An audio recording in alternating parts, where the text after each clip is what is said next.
Everyone, তো আজকে দুপুরে ঘুম থেকে ওঠার পর আমার মনে হলো যে বক্সের মধ্যে যে সমস্ত প্রোডাক্টগুলো আমি রেখে দিয়েছি সেগুলোকে না আজকে আলমারিতে গুছিয়ে রাখতে হবে, কারণ নেক্সট ডে আমি বাড়ি চলে যাব।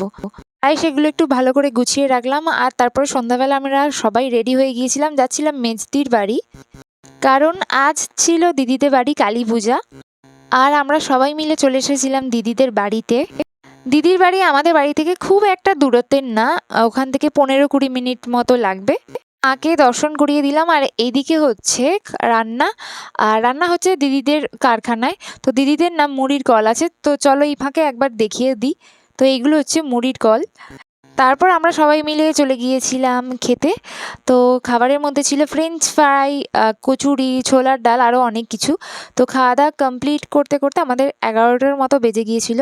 তারপরে আমরা বাড়ি পৌঁছে গেলাম প্রায় 11:30টার মধ্যে। দেখা হচ্ছে নেক্সট মিনি ভ্লগে।